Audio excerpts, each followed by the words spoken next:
दोस्तों, आज हम सुनेंगे उत्पन्ना एकादशी की वह अद्भुत, पवित्र और रहस्यमयी कथा जो स्वयं भगवान श्री कृष्ण ने धर्मराज युधिष्ठिर को सुनाई थी। एक बार उत्पन्ना एकादशी 15 नवंबर शनिवार के दिन पड़ रही है। इस पावन तिथि पर सभी गृहस्थ जन और वैष्णव भक्त उपवास करेंगे तथा भगवान श्री हरि विष्णु की आराधना करेंगे। एकादशी तिथि का प्रारंभ 14 नवंबर शुक्रवार की रात 12:50 से होगा और यह तिथि 15 नवंबर शनिवार को पूरे दिन रहेगी। एकादशी तिथि का समापन 16 नवंबर रविवार को सुबह 2:37 पर होगा। इस पवित्र दिन का ब्रह्म मुहूर्त में प्रातः 5:09 से 5:57 तक रहेगा, जो ध्यान, जप और पूजा के लिए सर्वोत्तम समय माना जाएगा। सूर्योदय का समय सुबह 6:44 पर रहेगा। इस प्रकार 15 नवंबर 2025 को पड़ने वाली उत्पन्ना एकादशी व्रत, उपासना और भक्ति के आरंभ का शुभ अवसर लेकर आएगी। इस दिन से ही वर्ष भर की सभी एकादशियों का संकल्प लेना अत्यंत फलशाली माना जाता है। हरि ओम तत्सत। मार्गशीर्ष मास के कृष्ण पक्ष की एकादशी तिथि को यह कथा कही जाती है। इसे उत्पन्ना एकादशी इसलिए कहा जाता है क्योंकि इसी दिन माता एकादशी प्रकट हुई थी। इस दिन से ही एकादशी व्रत का प्रारंभ माना जाता है। श्री कृष्ण बोले, राजन, यह कथा अत्यंत पावन और पुण्यदायिनी है। इसके श्रवण मात्र से ही मनुष्य के सभी पाप नष्ट हो जाते हैं और आत्मा का उद्धार होता है। सुनो, मैं तुम्हें उस समय की कथा सुनाता हूँ जब स्वयं संसार में अधर्म का अंधकार छा गया था। सृष्टि के प्रारंभिक काल में एक समय ऐसा आया जब असुरों की शक्ति अत्यधिक बढ़ गई थी। उसमें एक असुर था, मुर। वह अपने नाम के अनुसार अति अहंकारी, क्रूर और निष्ठुर था। उसने कठोर तपस्या कर ब्रह्मा जी को प्रसन्न किया और वर मांगा, प्रभु, मुझे कोई देव, दानव, यक्ष, गंधर्व और मनुष्य कभी न मार सके। ब्रह्मा जी ने तथास्तु कह दिया और वहीं से मुर का आतंक आरंभ हो गया। उसने तीनों लोकों पर अपना आधिपत्य जमा लिया। स्वर्ग में देवताओं को निष्कासित कर दिया, यज्ञ और हवनों को नष्ट कर दिया, ऋषियों को यातना दी और पृथ्वी पर भय का वातावरण फैला दिया। देवता भयभीत होकर एकत्र हुए और बोले, अब हमें केवल भगवान विष्णु की शरण लेनी चाहिए। देवगुरु बृहस्पति के नेतृत्व से सभी देवता क्षीर सागर पहुँचे। वहाँ भगवान विष्णु शेष शैया पर योग निद्रा में विश्राम कर रहे थे। देवताओं ने क्रमबद्ध होकर के प्रार्थना की, नमामि देव देव जगन्नाथ, जब अध्यापक नारायण, आपकी सृष्टि पर अधर्म का अंधकार छा गया है। मुर नामक दैत्य ने हमें स्वर्ग से निकाल दिया है। अब धर्म, यज्ञ, तप सब लुप्त हो जा रहे हैं। प्रभु, रक्षा कीजिए। भगवान विष्णु की आंखें धीरे धीरे खुली। उन्होंने करुणा से देवताओं की ओर देखा और कहा, देवताओं, चिंता मत करो। अब समय आ गया है जब मेरी ही शक्ति का एक दिव्य अंश जन्म लेगा, जो धर्म की रक्षा करेगा और अधर्म का अंत करेगा। ऐसा कहते ही भगवान विष्णु के हृदय से एक अद्भुत प्रकाश निकलने लगा। वह तेज इतना प्रखर था कि ब्रह्मांड के सभी कोने आलोकित हो गए। देवता विस्मित होकर देखने लगे। तभी उस तेज से एक दिव्य नारी प्रकट हुई। वह थी एकादशी देवी। उनके नेत्रों में भक्ति का तेज था, हाथों में शंख और चक्र की चमक और उनके चरणों में कमल की सुगंध फैल रही थी। उन्होंने भगवान विष्णु को प्रणाम किया और पूछा, प्रभु, आप कौन सा कार्य मुझसे करवाना चाहते हैं? भगवान मुस्कुराए और बोले, देवी, तुम मेरी योग माया हो। तुम्हारा जन्म धर्म की रक्षा के लिए हुआ है। तुम जाओ और उस मुर दैत्य का नाश करो। देवी ने सिर झुकाया और आकाश में उठकर युद्ध भूमि की ओर चल पड़ी। जिस ओर से वे बढ़ीं, वहाँ का आकाश स्वयं विद्युत की भांति चमकने लगा। जब मुर दैत्य ने उस दिव्य तेज को आते देखा तो वह गरजने लगा, कौन है जो मेरे साम्राज्य में बिना अनुमति के प्रवेश कर रहा है? देवी ने शांत स्वर से कहा, मैं धर्म की दूत हूँ, सत्य की शक्ति हूँ। तुम्हारा अत्याचार अब समाप्त होने वाला है। मुर क्रोधित हो उठा। उसने अपने असुरों को आदेश दिया, इस नारी को पकड़ो और दासियों की भांति मेरे महल में ले आओ। असुर सेना देवी की ओर दौड़ी, परंतु जैसे ही वे समीप पहुँचे, देवी की आंखों में दिव्य अग्नि प्रकट हुई और वे असुर उसी क्षण भस्म हो गए। अब मुर स्वयं युद्ध भूमि में उतरा। उसने अपने अस्त्र शस्त्र चलाए, गदा, तलवार, भाला, बाण, किंतु देवी के के तेज के आगे वे सब जलकर नष्ट हो गए। देवी ने अपने हाथ में चक्र उठाया और एक ही प्रहार से मूर्ख का मस्तक काट डाला। पृथ्वी पर शांति छा गई। देवताओं ने आकाश में पुष्पवाणी की, गंधर्वों ने गीत गाए और भगवान विष्णु प्रकट होकर बोले, देवी तुमने धर्म की पुनर्स्थापना की है, अब तुम सदा मेरे आराध्य बनोगी। तुम्हारा नाम रहेगा उत्पन्ना, क्योंकि तुम मार्गशीर्ष कृष्ण पक्ष की एकादशी को उत्पन्न हुई हो। जो भी मनुष्य इस दिन व्रत करेगा उसके सारे पाप नष्ट हो जाएंगे और वह मोक्ष प्राप्त करेगा। यह कहकर भगवान विष्णु ने उन्हें वरदान दिया कि जो इस एकादशी का कथा श्रवण करेगा वह भी तुम्हारे समान पवित्र होगा। युधिष्ठिर ने यह कथा सुनकर कहा, प्रभु यह अद्भुत है।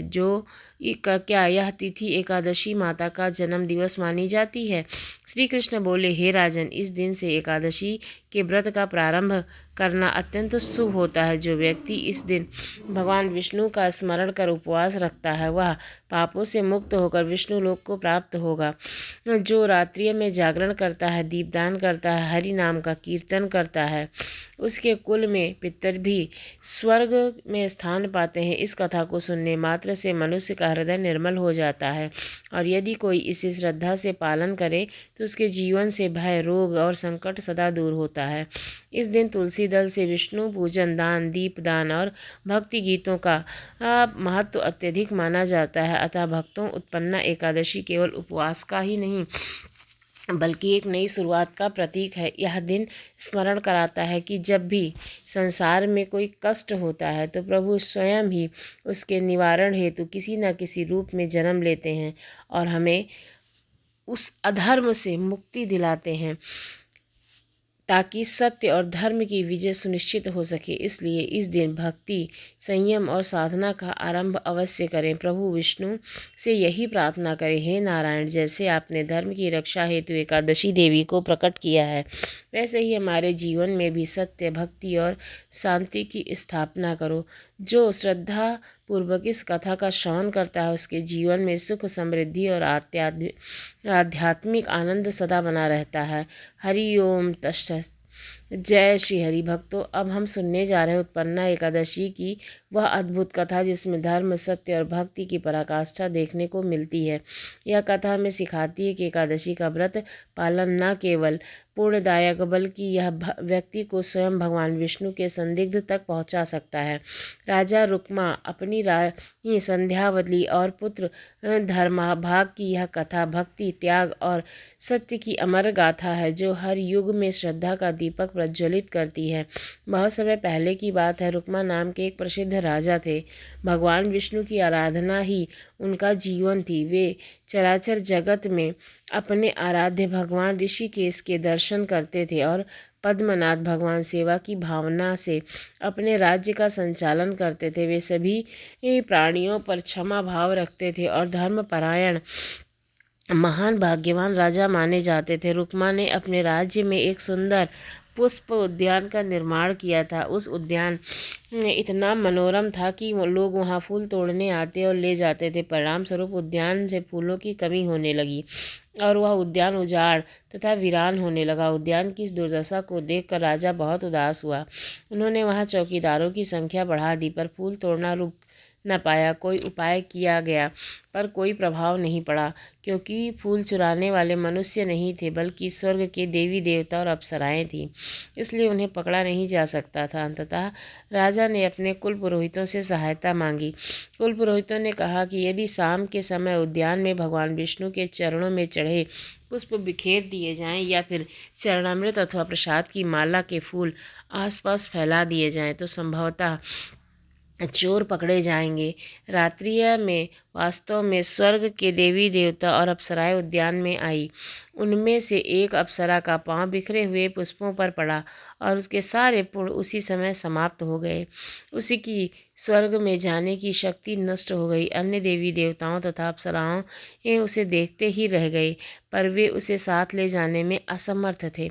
वह वही असहाय अवस्था में रह गई क्योंकि पुष्प समाप्त हो जाने से वह उड़ नहीं सकती थी और स्वर्ग को लौट नहीं सकती थी। अपने साथियों से बिछड़ने तथा इस लोक में व्याधि और दुख सहने के विचार से वह अत्यंत दुखी होकर रोने लगी। प्रातःकाल उद्यान के चौकीदारों और मालियों ने उसे देखा, उसके दिव्य तेज और अलौकिक रूप को देखा। वे आश्चर्यचकित रह गए और राजा तक खबर पहुंचा दी गई। राजा रुक्मा जब वहां आए तो अप्सरा ने अलौकिक रूप को देखकर उन्हें भी बड़े आश्चर्य और श्रद्धा का अनुभव हुआ। उन्होंने उसे प्रणाम किया। अप्सरा रोते हुए सारी बातें बताने लगी। अब कहने लगी कि वह स्वर्ग वापस जाना चाहती है। मनुष्य लोक में उसका शरीर रोगग्रस्त हो जाएगा और विषय भोग भी पूर्ण नहीं होगा। उसने विनती की कि यदि राज्य की कोई स्त्री या पुरुष उसको अपनी एक दिन की एकादशी का फल दान में दे दे तो वह स्वर्ग लौट सकेगी। एक एकादशी के फल से वह एक कल्प तक स्वर्गीय सुख भोग सकती है। राजा रुक्मा को एकादशी के फल का पूर्व ज्ञान न था। उन्होंने अपने राजगुरु से पूछा, परंतु वे भी अनभिज्ञ रहे।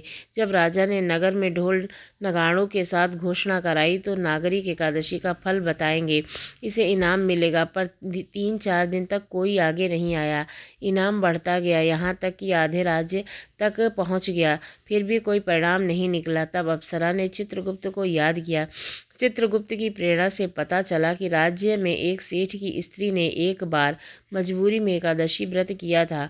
सेठ और सेठानी का पता लगाया गया। सेठानी बताती है कि एक दिन वह अपने घर के पास बने गोदाम में गई। गोदाम बंद हो गया और छुट्टी के कारण सुबह तक दरवाज़ा न खोला गया। भूखे प्यासे वहीं वह सो गई थी। अगले दिन जब गोदाम खोला गया तो उसे बेहोशी की हालत में पाया गया। पड़ोस के वैद्यों ने उसे चिकित्सा कर होश दिलाया। संयोगवश वह दिन 10वीं तिथि था और अगले दिन एकादशी थी, अतः अनजाने में ही वह सेठानी एकादशी व्रत कर चुकी थी। अप्सरा ने राजा को यह सारी कथा सुनाई और अनुरोध किया कि यदि सेठानी अपना एकादशी फल उसे दान कर दे तो वह स्वर्ग लौट सकती है। राजा ने राजगुरु की सहायता से सेठानी से संकल्प करवाया और वह फल अप्सरा को दे दिया। अप्सरा ने प्रकट रूप में धन्यवाद किया और स्वर्ग चली गई। राजा ने अपनी घोषणा के अनुसार सेठानी को पुरस्कार स्वरूप आधा राज्य दे दिया। इस घटना को प्रत्यक्ष देखकर राजा रुक्मा का हृदय एकादशी व्रत के महात्मा से प्रबल विश्वास से भर गया। उन्होंने विचार किया कि इतनी पुण्यदायिनी एकादशी का व्रत उसने राज्य के प्रत्येक व्यक्ति को अवश्य करना चाहिए। अतः उन्होंने कठोर नियम लागू किए जो अस्थायी कारणों से न कर सके। वहाँ तक कि उम्र कुछ भी हो, यदि कोई व्यक्ति एकादशी के दिन अन्न ग्रहण करेगा तो उसे दंड दिया जाएगा अथवा राज्य से निष्कासित किया जाएगा। इस नियम का पालन पुत्र, पिता, माता, पत्नी, मित्र, रिश्तेदार तथा कोई भी हो, सभी पर लागू रहेगा। राजा की घोषणा के परिणाम स्वरूप राज्य के सभी लोग एकादशी व्रत करने लगे और वे वैकुंठ को प्राप्त होने लगे। नरक के द्वार सुनसान हो गए। यमराज और चित्रगुप्त के लिए कोई कार्य न रहा। अंततः यमराज व चित्रगुप्त ब्रह्मा जी के पास पहुँचे और कहा कि रुक्मा के प्रभाव से सभी प्राणी वैकुंठ जा रहे हैं, परंतु बहुत समय से नरक खाली पड़ा है। ब्रह्मा जी यह सुनकर प्रसन्न हुए और उन्होंने राजा रुक्मा की महिमा बढ़ाते हुए मन और संकल्प से मोहिनी नाम की अत्यंत सुंदर नारी प्रकट की। मोहिनी रूप सी थी। एक दिन राजा रुक्मा वन भ्रमण को निकले कि वहाँ मोहिनी वीणा बजा रही थी। राजा मोहित हो गए और मोहिनी के वशीभूत होकर अपने प्रणय की याचना की। मोहिनी ने शर्त रखी कि राजा को जो मैं कहूँगी पालन करना होगा। राजा ने वह शर्त स्वीकार कर ली और मोहिनी को राजधानी लाया। वे सुखपूर्वक समय व्यतीत करने लगे। कई वर्ष बीत गए। एकादशी का समय और राजा रुक्मा ने अपना नियम एकादशी व्रत का नित्य पालन करना यथावत रखा। मोहिनी ने एकादशी के दिन राजा से अन्न ग्रहण करने का आग्रह किया। राजा ने शास्त्रों के उदाहरण देकर निषेध किया कि एकादशी के दिन अन्न ग्रहण करना पाप है, पर मोहिनी नहीं मानी और शर्त याद दिलाकर धमकी देने लगी कि यदि आपने पालन नहीं किया तो मैं आपको त्याग दूंगी। तत्पश्चात मोहिनी ने और दृढ़ शर्त रखी, यदि राजा स्वयं अपने पुत्र का सिर काटकर अर्पण करेगा तो वह संतोष करेगी। राजा ने सत्य का पालन किया। परम भक्त तथा गुणवान पुत्र धर्ममाग ने पिता की प्रजा और सत्य की रक्षा के हेतु अपने सिर का दान दिया। इस प्रकार उन्होंने पुत्र बलि देकर धर्म की रक्षा की, लेकिन भगवान विष्णु प्रकट हुए और उनके पुत्र को भी वापस कर दिया और सभी लोग स्वर्ग को प्राप्त हुए। इसलिए जो एकादशी का व्रत करता है उसको हर प्रकार का पुण्य मिलता है और फिर वह इस लोक के सुख को भोग करके भगवान विष्णु के लोक को जाता है। बोलो एकादशी माता की जय।